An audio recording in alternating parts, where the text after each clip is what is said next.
Hi friends, challenge coaching online ഓൺലൈൻ ക്ലാസ്സിലേക്ക് എല്ലാവർക്കും ഒരിക്കൽ കൂടി സ്വാഗതം. ഇന്നത്തെ ക്ലാസ്സിൽ നമ്മൾ ഡിസ്കസ് ചെയ്യാൻ പോകുന്നത് ആവറേജ് എന്ന ടോപ്പിക്കിൻ്റെ പാർട്ട് 2 ആണ്. അപ്പോൾ പാർട്ട് 1 വീഡിയോ കാണാത്തവരുണ്ടെങ്കിൽ അതിൻ്റെ ലിങ്ക് ഞാനിവിടെ ഡിസ്ക്രിപ്ഷൻ ബോക്സിൽ കൊടുക്കുന്നതാണ്. അപ്പോൾ നിങ്ങളതൊന്ന് പോയി കണ്ടു നോക്കുക. അപ്പോൾ ഇന്നത്തെ ക്ലാസ്സിൽ നമ്മൾ ഇൻക്ലൂഡ് ചെയ്തിട്ടുള്ളത് കോമ്പറ്റേറ്റീവ് എക്സാമിനൊക്കെ ആവറേജ് എന്ന ടോപ്പിക്കിൽ നിന്ന് മുൻപ് ചോദിച്ചിട്ടുള്ളതും ഇനി ചോദിക്കാൻ സാധ്യതയുള്ളതുമായ ഇമ്പോർട്ടൻ്റ് ആയിട്ടുള്ള കുറച്ച് ക്വസ്റ്റ്യൻസും അതിൻ്റെ സൊല്യൂഷനുമാണ്. ഇതിൽ ഓരോ ക്വസ്റ്റ്യനും നമ്മൾ സോൾവ് ചെയ്തിട്ടുള്ളത് വളരെ ഈസി ആയിട്ടുള്ള മെത്തേഡ് ഉപയോഗിച്ചിട്ടാണ്. അപ്പോൾ നിങ്ങൾ എല്ലാവരും വീഡിയോ മുഴുവനായിട്ട് കണ്ടു നോക്കുക. ക്ലാസ്സുകൾ ഇഷ്ടമാവുകയാണെങ്കിൽ ലൈക്ക് ചെയ്യുക, അതുപോലെ നിങ്ങളുടെ അഭിപ്രായങ്ങൾ കമൻറ്റ് ചെയ്യുക. അതുപോലെ ഞങ്ങളുടെ ചാനൽ സബ്സ്ക്രൈബ് ചെയ്യാത്തവരുണ്ടെങ്കിൽ പ്ലീസ് സബ്സ്ക്രൈബ് ചെയ്യുക. അതിനോടൊപ്പം അതിനടുത്ത് കിടക്കുന്ന ബെൽ ബട്ടണിൽ കൂടി പ്രസ് ചെയ്യുകയാണെങ്കിൽ ഞങ്ങളിടുന്ന എല്ലാ ക്ലാസ്സിൻ്റെയും നോട്ടിഫിക്കേഷൻ നിങ്ങൾക്ക് അപ്പോൾ ലഭിക്കുന്നതായിരിക്കും. അപ്പോൾ നമുക്കിനി ക്ലാസ്സിലോട്ട് കിടക്കാം. ശരാശരി കണ്ടെത്തുന്നതിനുള്ള ജനറൽ ഇക്വേഷൻ എന്ന് പറയുന്നത് തുക ബൈ എണ്ണമാണ്. അത് എല്ലാവർക്കും അറിയുന്നതാണ്. പക്ഷേ എല്ലാ കേസിലും നമ്മൾ ഈ ഒരു മെത്തേഡ് ഉപയോഗിച്ച് ചെയ്യേണ്ടതില്ല. കാരണം സമാന്തര ശ്രേണിയാണെങ്കിൽ അതിൻ്റെ ശരാശരി കാണുന്നതിനുള്ള മെത്തേഡ് നമ്മൾ കഴിഞ്ഞ ക്ലാസ്സിൽ ഡിസ്കസ് ചെയ്തിട്ടുണ്ടായിരുന്നു. പിന്നെ അതുപോലെ തുക കണ്ടെത്താനായിട്ട് ശരാശരിയെ എണ്ണം കൊണ്ട് മൾട്ടിപ്ലൈ ചെയ്യുമ്പോഴാണ് തുക ലഭിക്കുന്നത്. അത് നിങ്ങളിങ്ങനെ ഇക്വേഷനായിട്ട് പഠിച്ചു വെക്കേണ്ട കാര്യമില്ല. നമുക്കൊരു എക്സാമ്പിൾ നോക്കാം. ഒരു ക്ലാസ്സിലെ 10 വിദ്യാർത്ഥികളുടെ ശരാശരി വയസ്സ് 18 ആണെങ്കിൽ ആ ക്ലാസ്സിലെ വിദ്യാർത്ഥികളുടെ ആകെ വയസ്സ് എത്ര? അപ്പോൾ ഈ ഒരു എക്സാമ്പിൾ നോക്കുക. ഇതിലിവിടെ ചോദിച്ചിട്ടുള്ളത് ആകെ തുകയാണ്, ആകെ വയസ്സിൻ്റെ തുകയാണ് ചോദിച്ചിട്ടുള്ളത്. അപ്പോൾ നിങ്ങൾ ഒരു കാര്യം മാത്രം ഓർത്തു വെക്കുക. ശരാശരി വയസ്സ് 18 ആണ് എന്ന് പറഞ്ഞാൽ നിങ്ങൾ മനസ്സിലാക്കേണ്ടത് അതിലെ ഓരോ വിദ്യാർത്ഥിയുടെയും വയസ്സ് 18 ആണ് എന്ന് ഒന്ന് അസ്യൂം ചെയ്യുക. അപ്പോൾ ഓരോ വിദ്യാർത്ഥിയുടെയും വയസ്സ് 18 ആണെങ്കിൽ ആകെ 10 വിദ്യാർത്ഥികളല്ലേ ഉള്ളത്. അങ്ങനെയാണെങ്കിൽ അവിടുത്തെ ആകെ വയസ്സ് എന്ന് പറഞ്ഞാൽ എന്തായിരിക്കും? 10 × 18 180 ആയിരിക്കും. അപ്പോൾ ഇങ്ങനെ ഓർത്തു വെച്ചാൽ മതി. വയസ്സിൻ്റെയോ അല്ലെങ്കിൽ മാർക്കിൻ്റെയോ ശരാശരി തരികയാണെങ്കിൽ അതിൽ ഓരോ വിദ്യാർത്ഥിക്കും ലഭിച്ച മാർക്ക് അല്ലെങ്കിൽ ഓരോ വിദ്യാർത്ഥിയുടെയും വയസ്സാണ് ആ ശരാശരി എന്ന് നിങ്ങൾ അസ്യൂം ചെയ്യുകയാണെങ്കിൽ നിങ്ങൾക്ക് ഒന്നുകൂടി എളുപ്പമായ രീതിയിൽ അത് മനസ്സിലാക്കാൻ സാധിക്കും. ഇനി നമുക്ക് കുറച്ച് ക്വസ്റ്റ്യൻസ് ചെയ്ത് നോക്കാം. ഫസ്റ്റ് ക്വസ്റ്റ്യൻ, 24, 18, 15, 22, x എന്നീ സംഖ്യകളുടെ ശരാശരി 19 ആയാൽ എക്സിൻ്റെ വില എത്ര? ഒരുപാട് തവണ എക്സാമിന് ചോദിച്ചിട്ടുള്ള ഒരു ക്വസ്റ്റ്യനാണിത്. അപ്പോൾ ഇതെങ്ങനെയാണ് സോൾവ് ചെയ്യുന്നത് എന്ന് നോക്കാം. ആദ്യമായി ഇവിടെ തന്നിട്ടുള്ള സംഖ്യകളുടെ തുക നമുക്ക് കണ്ടു നോക്കാം. എല്ലാ സംഖ്യകളും കൂടി കൂട്ടിയാലാണ് നമുക്കതിൻ്റെ തുക കിട്ടുന്നത്. അപ്പോൾ 24 + 18 + 15 + 22 + x എന്നെഴുതാം. അതുകൂടാതെ ശരാശരി 19 ആണ് എന്ന് തന്നിട്ടുണ്ട്. ആകെ മൊത്തം ഇതിലുള്ളത് 5 സംഖ്യകളാണ്. ആ 5 സംഖ്യകളുടെ ശരാശരി 19 ആണെങ്കിൽ 5 സംഖ്യകളുടെ തുക എന്ന് പറയുന്നത് 19 × 5 ആയിരിക്കും. ഇനി അടുത്തതായി ചെയ്യേണ്ടത് ഇവിടെ എക്സ് ഒഴിച്ചുള്ള ബാക്കി എല്ലാ സംഖ്യകളും തമ്മിൽ കൂട്ടുക. അപ്പോൾ നമുക്ക് 79 ആണ് കിട്ടുന്നത്. 79 + x എന്ന് വരും = 95. 19 × 5 നമുക്ക് 95 എന്ന് എഴുതാം.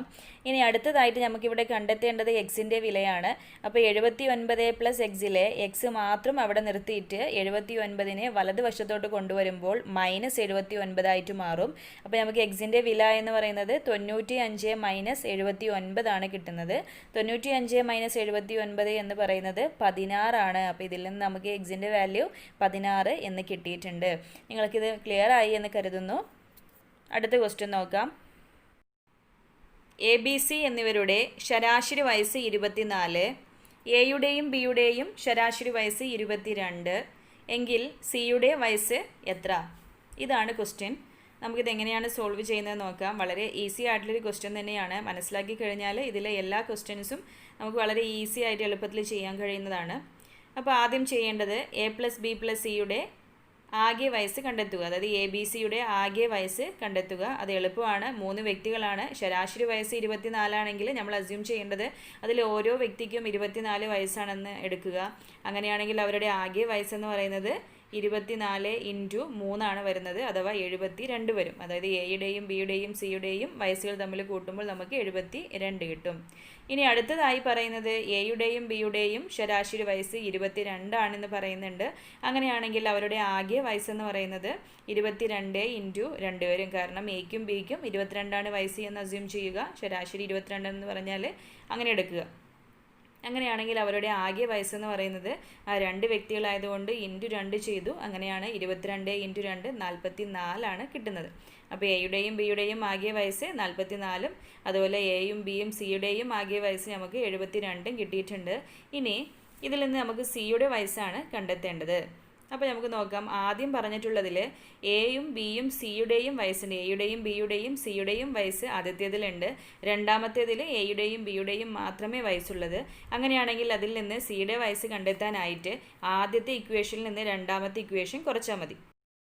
അങ്ങനെ ചെയ്താൽ നമുക്ക് അതിൽ നിന്ന് സിയുടെ വയസ്സ് 72 - 44 ലഭിക്കുന്നത്. ആൻസർ 28 കിട്ടും. സിയുടെ വയസ്സെന്ന് പറയുന്നത് 28 വരുന്നത്. ഈ ക്വസ്റ്റ്യൻ ക്ലിയർ ആയി എന്ന് കരുതുന്നു. നമുക്കിനി അടുത്ത ക്വസ്റ്റ്യൻ നോക്കാം. ഒരു ക്ലാസ്സിലെ 20 വിദ്യാർത്ഥികളുടെ ശരാശരി വയസ്സ് 8, മറ്റൊരു ക്ലാസ്സിലെ 20 വിദ്യാർത്ഥികളുടെ ശരാശരി വയസ്സ് 10. ഈ 2 ക്ലാസ്സിലെയും ആകെ വിദ്യാർത്ഥികളുടെ ശരാശരി വയസ്സ് എത്ര? അപ്പോൾ ക്വസ്റ്റ്യൻ ഒന്ന് ശ്രദ്ധിക്കുക. 2 ക്ലാസ്സുകളുണ്ട്. ഓരോ ക്ലാസ്സിലും 20 വിദ്യാർത്ഥികൾ വീതമാണുള്ളത്. ആദ്യത്തെ ക്ലാസ്സിലെ ശരാശരി വയസ്സെന്ന് പറയുന്നത് 8, രണ്ടാമത്തെ ക്ലാസ്സിൽ ശരാശരി വയസ്സ് 10.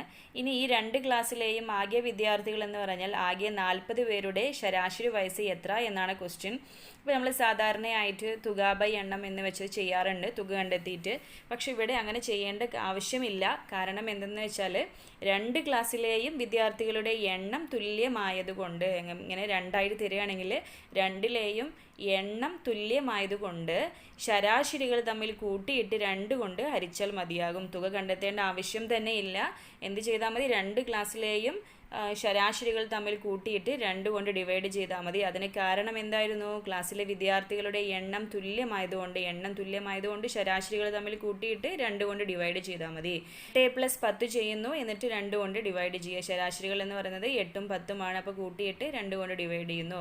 18/2 ആൻസർ 9 കിട്ടുന്നത്. അപ്പോൾ ഈ 2 ക്ലാസ്സിലെയും വിദ്യാർത്ഥികളെ ഒരുമിച്ചിരുത്തുകയാണെങ്കിൽ അങ്ങനെ 40 പേരുടെ ശരാശരി വയസ്സ് എന്ന് പറയുന്നത് നമുക്ക് 9 ലഭിക്കും. ശ്രദ്ധിക്കേണ്ടത് 2 ക്ലാസ്സിലെയും വിദ്യാർത്ഥികളുടെ എണ്ണം തുല്യമായതുകൊണ്ടാണ് ഇത്തരത്തിൽ ചെയ്യാൻ കാരണം. ഇനി നമുക്ക് അടുത്ത ക്വസ്റ്റ്യനിലോട്ട് കിടക്കാം. 50 മുതൽ 100 വരെയുള്ള എണ്ണൽ സംഖ്യകളുടെ ശരാശരി എത്ര? 50 മുതൽ 100 വരെയുള്ള എണ്ണൽ സംഖ്യകളുടെ ശരാശരി.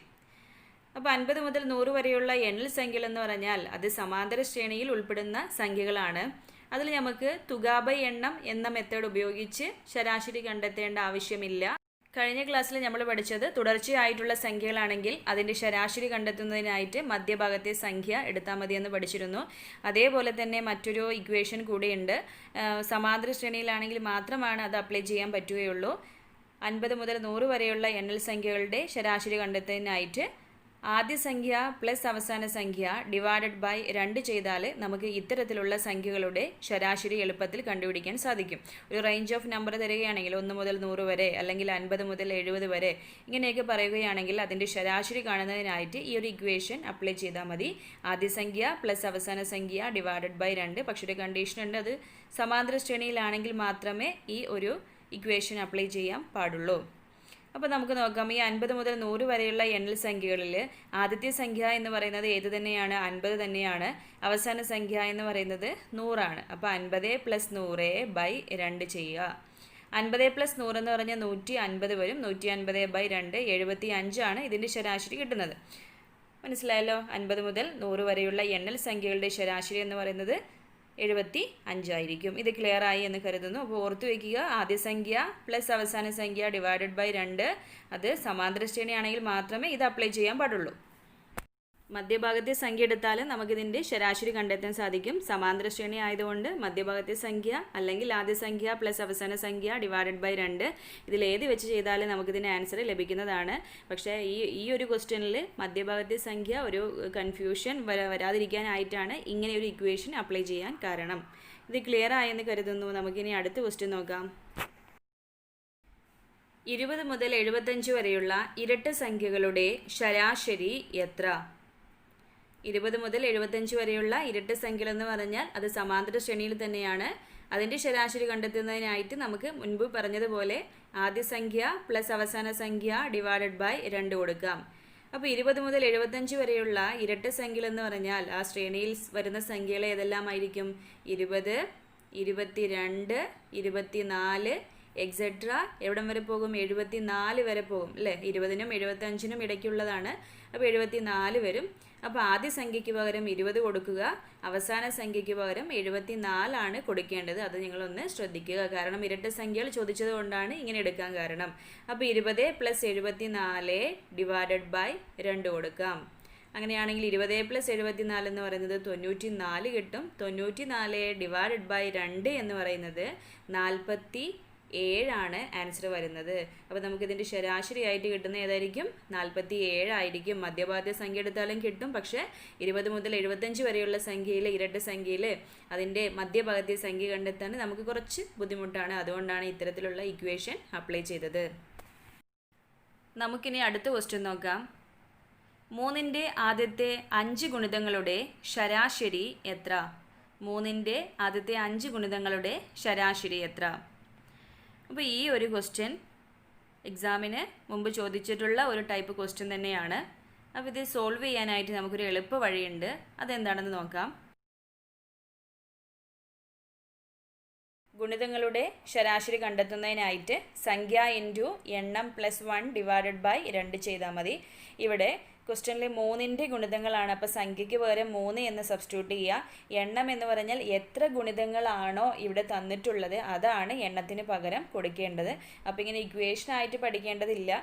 3ന്റെ ആദ്യത്തെ 5 ഗുണിതം എന്ന് പറഞ്ഞാൽ 3 × 6 ഡിവൈഡഡ് ബൈ 2. കാരണം എണ്ണം +1 ആണ് ചെയ്യേണ്ടത്. അപ്പോൾ 5നെ +1 കൂടി ചെയ്യുമ്പോഴാണ് 6 വരുന്നത്. അപ്പോൾ 3ന്റെ ആദ്യത്തെ 5 ഗുണിതങ്ങളുടെ ശരാശരി എന്ന് ചോദിച്ചാൽ 3 × 6 ഡിവൈഡഡ് ബൈ 2 ചെയ്യുന്നു. ഇനി 3ന്റെ ആദ്യത്തെ 10 ഗുണിതങ്ങളുടെ ശരാശരി ആണെങ്കിൽ 3 × 11 ഡിവൈഡഡ് ബൈ 2 ചെയ്യണം. അപ്പോൾ ഇത് ഒന്ന് ഓർത്ത് വയ്ക്കുക. അപ്പോൾ ഇങ്ങനെ ചെയ്യുകയാണെങ്കിൽ 3 × 6 ഡിവൈഡഡ് ബൈ 2 എന്ന് പറഞ്ഞാൽ 18/2 വരും. 18/2 എന്ന് പറഞ്ഞാൽ ആൻസർ കിട്ടുന്നത് 9 ആണ്. അപ്പോൾ നമുക്ക് ഈസി ആയിട്ട് ചെയ്യാൻ പറ്റിയിട്ടുണ്ട്. നിങ്ങളിതൊന്ന് ഓർത്ത് വയ്ക്കുക. ഇത് എക്സാമിന് ചോദിച്ചിട്ടുള്ളൊരു ടൈപ്പ് ക്വസ്റ്റ്യൻ ആണ്. ഇതുപോലെ മറ്റൊരു എക്സാമ്പിൾ കൂടി നമുക്ക് നോക്കാം. 8ന്റെ ആദ്യത്തെ 20 ഗുണിതങ്ങളുടെ ശരാശരി.